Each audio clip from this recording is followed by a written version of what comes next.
Welcome to crime stories. मैं हूँ मीरब ज़ीशान। नाज़रीन, जब भी आपके साथ कुछ बुरा होता है, आपके साथ कोई भी हैपनिंग होती है, तो आपके ज़हन में जो पहला नाम आता है वो पुलिस का नाम आता है।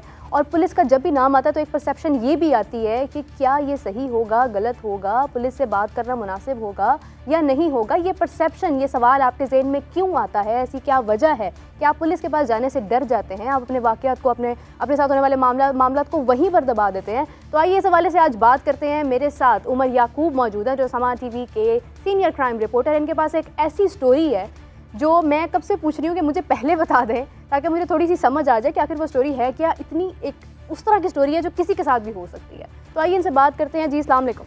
वालेकुम सलाम। मेरा उमर साहब, कैसे हैं आप? अल्हम्दुलिल्लाह, बिल्कुल ठीक। उमर साहब, प्लीज़ अब बता दें क्या स्टोरी है वो जो सुबह से मैं आपसे पूछ रही हूँ और आप बता नहीं रहे। मेरा गुलबर्ग का इलाका है जी। लाहौर, पोश इलाका है, बड़े अमीर लोग यहाँ पे रहते हैं। और इसकी एक पॉइंट है हुसैन चौक। हुसैन चौक के बिल्कुल पास ही एक पुलिस वालों ने अपना एक डैन बनाया हुआ, एक ऐसी जगह बनाई हुई है जहाँ पर कुछ ख़वातीन खड़ी होती हैं और वो ख़वातीन खड़ी होके मुख्तलिफ लोगों को रोकती हैं। और ये ह्यूमन नेचर है। मर्द वहाँ से जो गुजर होते हैं, लड़के जो यहाँ पर, चूँकि इसके आसपास काफ़ी ऐसे दफातर हैं जहाँ पर दूसरे शहरों से आए हुए लोग रह रहे हैं जो शादीशुदा नहीं हैं, तो वो सिर्फ लड़की देख के रुक जाते हैं बात करने के लिए, कुछ भी, मतलब सो मेनी फैक्टर्स इसमें इन्वॉल्व। तो ऐसे ही कुछ हुआ। वहाँ पर पुलिस वालों ने जो खातून वहाँ पर खड़ी थी उसकी हेल्प करने पुलिस पहुंची, लेकिन वो हेल्प नहीं थी। एक शख्स को उस खातून ने इशारा किया, वो आकर रुका, उससे भी बात कर रही थी वो खातून। तो दो पुलिस वाले आ गए। वो दो पुलिस वालों ने आके ऐसा तासुर दिया कि जैसे कि वो खातून को वो मर्द, जो लड़का वहाँ पर खड़ा है, वो छेड़ रहा है या उसके साथ कोई नाजेबा हरकत का है। यानी उन्होंने अपनी तरफ से एक रेड डालने की कोशिश की थी, ये क्या हो रहा है यहाँ पे। यस, बगैर किसी मदद की पुकार के, मतलब उस खातून ने नहीं बुलाया, वैसे बुलाओ तो नहीं आते, वैसे लेकिन उस वक्त आ गए, वहाँ पर फौरन पहुँच गए। अच्छा, वो जो वहाँ पर शख्स खड़ा था वो डर गया। नेचुरल है, पुलिस आ जाए, खातून खड़ी और इस माशरे के अंदर जहाँ पे आपको खातून ने इल्ज़ाम लगा दे तो आप अपना दिफा नहीं कर सकते। तो वहाँ पर पुलिस मौजूद है जिसने पकड़ के कानूनी कार्रवाई कर देनी। और पुलिस उनको यही कह रही है, वो जो आए थे पेट्रोलिंग पुलिस के नौजवान, उन्होंने आके कहा कि तुमने इसके साथ नाजेबा हरकत की है। और उस खातून ने भी कहा हाँ, ये मुझे तंग कर रहा था। अरे, मदद मांगने वाली खातून ने बाद में बयान बदल दिया। हाँ, और अभी वो पुलिस इस शख्स को थाने ले जाने के बजाय उसको बात करने के लिए, अगर तो तुम बचना चाहते हो तो यहाँ पर ही तुम्हारा जजा और सज़ा का फैसला कर देते हैं। उन्होंने कहा जी वो क्या तरीका है? उन्होंने कहा कितने पैसे तुम्हारे पास? वो शख्स बेचारा जो भी था, दिल फेंक बेचारा दोनों लफ्ज़ इसलिए यूज़ कर रहा हूँ कि बहुत से लोग हमारे माशरे के अंदर ऐसे हैं और ये एक नेचुरल फिनोमेना होता है। तो वो उसने पहले शख्स ने 25,000 रुपये उसको, पुलिस वाले को उसके अकाउंट में भिजवाए थ्रू जैस कैश। अब डिजिटल का दौर आ गया, का दौर है और उसके पास अवेलेबल नहीं था कैश। वो कैश था कोई 1000, 1500, 2000 में मजदूर था। अकाउंट से यकीन करें, वो एक दफ्तर में काम करता है, उसकी 32,000 रुपये सैलरी थी। अब उसने किसी से पैसे मंगवा के 25,000 रुपये पुलिस वालों को दिए कि आपकी मेहरबानी ये मामला यहाँ पे रफा दफा करें, क्योंकि पुलिस वालों ने आके उनकी वीडियो बनाई कि तुम इस लड़की को छेड़ रहे हो, उसके साथ नाजेबा हरकत कर रहे हो, तुम्हारे खिलाफ ये मुकदमा दर्ज होगा और तुम बचने वाले नहीं हो। अब कम से कम 7 साल लगेगी। ये फिल्मी डायलॉग जो हम सुनते हैं, जो हम फिल्मों में देखते हैं, वो हकीकत में 7 साल लगेगी, 7 साल। और इलाका देखें आप कौन सा है, कैसा, और कैसे कैसे लोग यहाँ से गुजरते हैं। बड़े बड़े ऑफिसर्स की फैमिलीज यहाँ से गुजर रही होती हैं। आप देखें ना, क्योंकि ऐसा पोश इलाका है, मालूम रोड यहाँ पर है, बड़े बड़े आपको यहाँ पर बिजनेस हब्स मिलते हैं और लोग यहाँ पर आते हैं शॉपिंग के लिए। रास्ता आपका यहाँ से गुजरता है, कज़ाफ़ी है, लिबर्टी है। अच्छा, यहाँ पर एक नहीं, दूसरा वाक़या रिपोर्ट हुआ, तीसरा हुआ, चौथा हुआ, 4 वाक़यात रिपोर्ट हो गए। तो जो 2 लड़के थे जो पहली बार जिसने 25,000 रुपये ट्रांसफ़र किए थे, उन्होंने प्लान किया कि यार अब चेक करते हैं कि ये क्या सिर्फ उनके साथ हुआ है, हादसा था, या होता ही यहाँ पर ऐसे, क्योंकि वो ख़वातीन तो वहाँ पर डेली खड़ी होती हैं। उन्होंने खुद रेकी की, खुद वहाँ पर खड़े हो गए और इंतज़ार करते रहे कि अब कौन शिकार बनता है। पुलिस हुसैन चौक के जो राउंड अबाउट है उसके दूसरी तरफ खड़ी थी। इन्होंने देख लिया कि वहीं पुलिस वाले, पेट्रोलिंग पुलिस के दूसरी साइड पे खातून वहाँ पे। अब वो शिकार का इंतज़ार कर रहे थे। अच्छा। जैसे ही एक बाइक वाला टर्न करने लगा गली, उस रोड से गली की तरफ, मेन रोड से, तो उस खातून ने इशारा किया, वो रुक गया। अभी वो खातून से बात कर रहा है तो वो पीछे पुलिस वालों ने देखा और वो बाइक स्टार्ट करके फ़ौरन उसके पास आए और उसको दबोच दिया। अच्छा, इसका उन्होंने कोई रिकॉर्ड भी किया उन्होंने इस सारा कुछ उन लड़कों ने?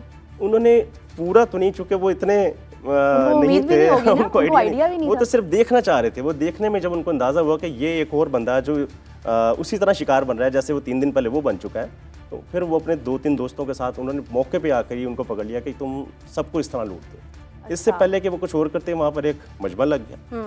इन्हीं ने जो बेचारे पहले मुतासरा थे इस पुलिस वाले के, इन जो पेट्रोलिंग पुलिस के वहाँ पर टीम पहुंची थी, उन्हों के खिलाफ इन्होंने 15 पे कॉल कर दी।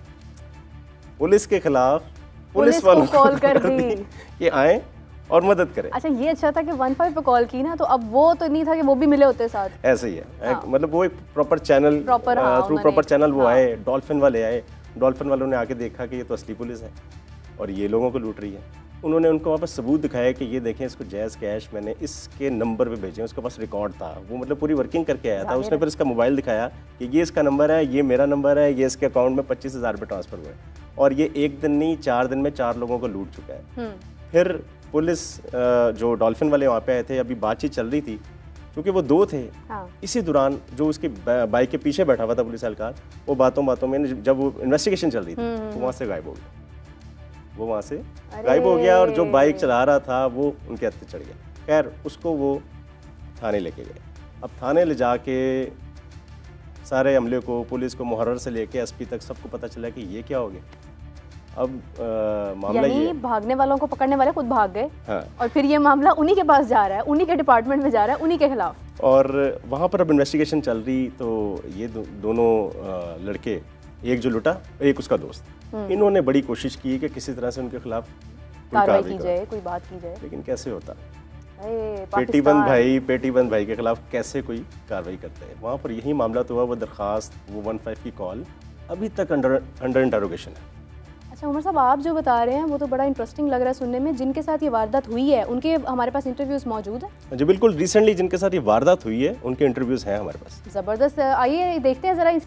हुसैन चौक से आप आगे आए हैं तो ये क्या कहते हैं, आइसलैंड से थोड़ा सा आगे एक टर्न आता है लेफ्ट साइड पे, वहाँ पे कोई ख़वातीन खड़ी हो जाती हैं और यहाँ पे ख्वाजा सरा, वो कोई 4-4-5-5 का होता है। ये लोग जैसे ही टर्न के ऊपर कोई बाइक स्लो होती है या वो रोकते हैं, जान के ट्रैप करते हैं। जिसका भी बाइक ने स्लो तो अंडरस्टूड है, होना ही होना है। जैसे ही कोई होता है तो उसी टाइम आप समझें कि विद इन सेकेंड ना 2 मुलाजिम आते हैं बाइक पे, प्राइवेट बाइक होगी, उसकी नंबर प्लेट नहीं होती है, वो पकड़ते हैं उसको, उसकी तलाशी लेते हैं, उसको आगे अंधेरे में ले जाते हैं। आगे लॉर्ड स्कूल है, उसके पास ले जाके अंधेरे में जाके जेब से जो पैसे निकलते हैं वो निकलवा लेते हैं, और अगर ना निकले तो ईजी पैसा करवाते हैं। हमने उस ईजी पैसा का CDR भी निकलवाया जिसके ऊपर ट्रांजेक्शन हुई हैं। मैं आज उधर रास्ते से मैं आ रहा था, आगे मोड़ था, जब भी मैं उस तरफ मोड़ की तरफ मैं मुड़ा हूँ, एक लड़की खड़ी थी। विद 1 सेकंड भी नहीं हुआ, ये ऊपर से ये बंदे दोनों आ गए थे, इधर आए थे। हाँ खान भाई क्या कर रहे हो, क्या कुछ नहीं कर रहा। मैं भाईजान मैं जा रहा हूँ ये साइड के पर, मेरा इसके साथ क्या ताल्लुक। वो लड़की भी भाग गई थी, इसके साथ 2 पुलिस वाले थे, उन्होंने मेरे से कार्ड भी ले लिया, एक मेरे साथ बैठ गया था और एक भाग के चला गया था। जब सारे लड़के लोग वगैरह इकट्ठे हो गए थे,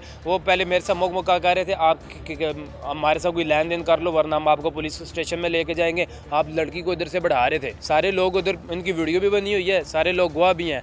ये मामला एक क्लियर मामला है, इसके सबूत मौजूद है और अभी तक इसके ऊपर कोई कार्रवाई, सारे एविडेंस मौजूद हैं। अच्छा, ये तो बेचारे वो है ना जो मुख्तलिफ छोटे छोटे बैंक्स में या सॉफ्टवेयर हाउसेज में काम करते हैं। इन बेचारों से लूट के क्या मिल जाएगा यार, ये कितना कमा लेंगे। 32,000 रुपये सैलरी थी। लेकिन आपको वेट करें, ठहरें यहाँ पे, आपको एक और मज़ेदार बात बताता हूँ। ये सिर्फ लोकल वारदात नहीं है, इनका स्टैंडर्ड ज़रा अब हाई हो चुका है। ये पाकिस्तानी करेंसी से डॉलर में चले गए हैं, क्योंकि अब सारी दुनिया डॉलर में ट्रेड करती है, तो ट्रेडिंग है ना। तो इन्होंने भी अपना वो सोचा कि हम क्यों पीछे रहे। ये गुलबर्ग का इलाका है। हाँ। 4 महीने पहले, 4 या 5 महीने पहले की बात है, वो भी वाकया मैंने ही रिपोर्ट किया था। गार्डन टाउन, अच्छा, डिवीजन एक ही है, मॉडल टाउन डिवीजन, लेकिन थाने डिफरेंट है। गार्डन टाउन के पास भी पुलिस ने इसी तरह का एक पॉइंट बनाया हुआ है जहाँ पर खवातीन खड़ी होती, लोग वहाँ से गुजर रहे होते हैं, उनको इशारा करते हैं और वो रुकते हैं और इसी तरह उनको ट्रैप करके उनसे पैसे लूटे जाते हैं। 5 महीने पहले हुआ ये कि एक ऑस्ट्रेलियन शहरी वहाँ से गुजर रहा था। अच्छा। अब बकौल उसके कि ऑस्ट्रेलिया में वो इतने आज़ाद ख्याल हैं कि वहाँ पर कोई खातून किसी से मदद मांगे या इशारा करे तो वो रुक जाते हैं।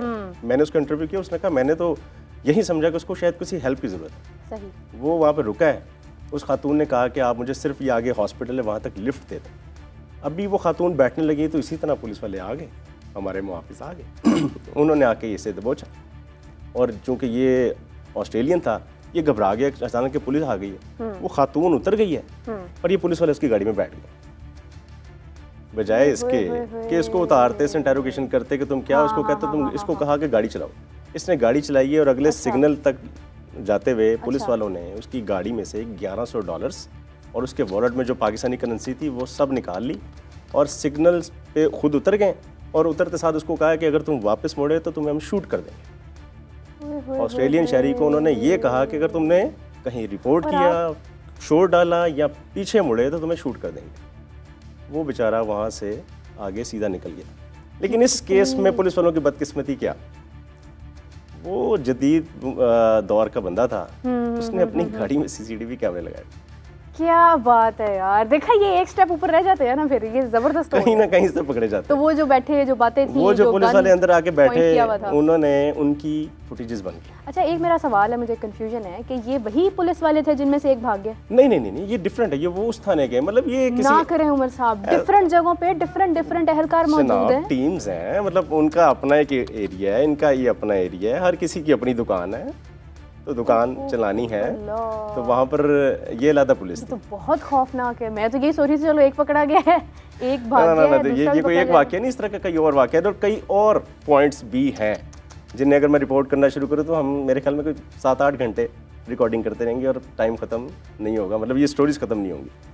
खैर, वो भी ऑस्ट्रेलियन शहरी था, उसने भी हाई ऑप्स तक सारी बात पहुंचाई, वो पुलिस के पास गया, उसने जाकर CCTV फुटेज दिखाई। इधर तो मोबाइल की बनी हुई फुटेज है ना, जिसके अंदर थोड़ा सा डाउट था कि पुलिस पकड़ी गई है तो मोबाइल फुटेज बनी है। वहाँ पर तो उनकी बात करते हुए, रोकते हुए, अंदर बैठते हुए की फुटेज थी, सब कुछ ये फुटेज हमारे पास मौजूद है, हम दिखा सकते हैं। यस, वो है, मतलब सारी फुटेजेस हैं। तो उसके बावजूद जो SHO था वो तो घबरा गया, उसने कहा आप पाकिस्तान करने के आए थे। क्या मतलब? ऑस्ट्रेलियन शहरी इस बात से हैरान कि वो उस असल मुद्दे से उसको उठा के था, पाकिस्तान आप करने के आए थे? क्या मैं, मेरी फैमिली है यहाँ पे, मैं ऑफ एंड ऑन आता जाता रहता हूँ, मैं कोई 4 साल 5 साल बाद पाकिस्तान आता हूँ और चले जाता हूँ। जाहिर है, मतलब ये कैसा सवाल है? और बातों में उसने ये उससे बुला लिया कि तुम्हारी वापसी कब? उसने कहा मेरी 10 दिन बाद वापसी है। कहते ओके, पुलिस ने ये बुला लिया कि तुम्हारी 10 दिन बाद वापसी। अच्छा, ये 10 दिन इसको ड्रैग करते रहते हैं, 10 दिन तक इसको ना मतलब इंसाफ दिलाएंगे। अच्छा, उससे एप्लीकेशन रिसीव की, एप्लीकेशन पे अगले दिन DSP साहब ने बुला लिया। अब DSP साहब के दफ्तर पर पहुंचे, उसके बकौल DSP साहब दफ्तर में मौजूद नहीं थे, कहा गया जी आप कल आइएगा। अगले दिन DSP के दफ्तर गया, डिलेइंग टैक्टिक्स। अगले दिन DSP के दफ्तर गया तो DSP साहब ने भी 2 घंटे बिठा के इसका बयान रिकॉर्ड करा लिया और कहा कि वो पुलिस वाले आज नहीं आए, कल आना, कल उनका बयान रिकॉर्ड करेंगे और उनके सामने तमाशा पूछेंगे, तुम उनकी शिनाख्त करना, क्या यही थे? 3 दिन।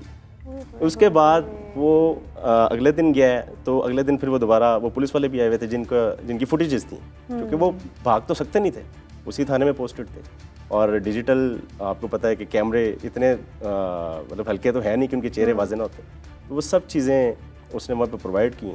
एप्लीकेशन अभी भी वहाँ पे थाने में मौजूद है। फिर मामला SP तक चला गया। अच्छा, SP फिर तो सॉल्व हो गया होगा, कुछ तो हुआ होगा। हाँ, वो मतलब खातून है हमारा Shirazi, SP model town operations, उन्होंने इंसानी हमदर्दी के तहत कहा कि मैं इसको खुद सुनूंगी, अब आप इनको मेरे पास लेके आए। चूँकि वो इतनी बिजी थी, 2 दिन उसमें बिजी हो गए, मतलब वो 2 दिन उसमें गुजर गए और वो खातून SP साहिबा ने इनका मामला नहीं सुना, उसके पास रह गए 2 दिन वापस आए। SP साहिबा ने उसको बाद में बुलाया, उससे अगले दिन वो गया वहाँ पे, जाके उसने वहाँ पे यही वाला वाक़या जो SHO को बताया, फिर DSP को बताया, फिर अब वो SP को बताया। SP साहिबा तो पहले माने ही ना कि ऐसा हो सकता है। उसने कहा कि आपकी कोई इन्वॉल्वमेंट होगी, आपने कुछ किया होगा, आपसे कुछ बरामद हुआ होगा, पुलिस वाले तो ऐसा करते नहीं हैं। तो जो वो फुटेज मौजूद है, वो फुटेज के अंदर तो वो मानने को तैयार नहीं थे ना कि ये बगैर किसी वजह के इसको रोक रहे हैं, इसकी गाड़ी में बैठ रहे हैं। उसने सिर्फ ये सवाल किया कि अगर इन्होंने मुझे रोका था, मेरे से कुछ बरामद होना था, तो मुझे थाने लेके जाते, मुझे कुछ करते, मेरे वॉलेट से पैसे निकाल लिए, मेरे वो डॉलर्स ले लिए, ये क्यों निकाले? अब इस बात का उनके पास जवाब नहीं था। उन्होंने कहा जी मैं इंटरनल इंक्वायरी कमेटी बनाती हूँ, वो इंक्वायरी करेगी, उसके बाद इनके खिलाफ कार्रवाई करेगी। वो जो मुतासरा ऑस्ट्रेलियन शहरी था वो इनके हाई ऑफ SSP के पास चला गया, और जब वो वापस आ रहा था ना तो उसने यही कहा कि अच्छा है कि मैं ऑस्ट्रेलिया ही रहता हूँ। यानी इस लेवल तक जाके भी उसका मामला सॉर्ट आउट नहीं हुआ। आज 5 महीने गुजर चुके हैं, उस पर कोई कार्रवाई नहीं हुई। वो पुलिस वाले वहीं पोस्टेड हैं, आज भी वहाँ पर वारदातें हो रही हैं, सेम पैटर्न पे लोगों को लूटा जा रहा है। ख़वातीन वहाँ पर खड़ी होती हैं, पुलिस वाले उनके मुहाफ़िज़ बन के लोगों को रोकते हैं, उनसे पैसे निकलवाते हैं और मामला वहाँ पे मौके पे ही रफा दफा हो जाता है। बड़े अफसोस की बात है, इंतहाई अफसोस के साथ मैं ये कहूँगी कि लाहौर एक ऐसा शहर है जहाँ पे लोग बड़ी दूर दूर से आते हैं। आप देखें कि ऑस्ट्रेलिया से आए, यहाँ पे रहे और क्या इंप्रेशन लेके जा रहे हैं। एक इदारा, एक पुलिस आपका मुहाफ़िज़ होता है, एक पुलिस वाला आपका मुहाफ़िज़ होता है और एक पुलिस की जाने से जब ऐसी चीज़ आती है कि एसपी, डीएसपी किस किस लेवल तक बात गई और बात सॉर्ट आउट ना हुई, यानी कि वो भी अपने इदारे को प्रोटेक्ट कर रहे हैं, अपने लोगों को प्रोटेक्ट कर रहे हैं, लेकिन लोगों के लिए, हम जैसे लोगों के लिए वो कोई सहूलियात क्रिएट नहीं कर रहे। हम जहाँ जाएँ हम पे कभी भी किसी भी किस्म का ट्रैप हो सकता है। इसी के साथ मुझे और उमर साहब को इजाज़त दीजिए और कोशिश है कि इस तरह के मज़ीद केसेस हम रिपोर्ट करें ताकि एक प्रो लेवल पर जाके इसके ऊपर जो है वो कोई काम किया जाए और हमारी जो है वो इस मुसीबत से जान छुड़वाई जाए।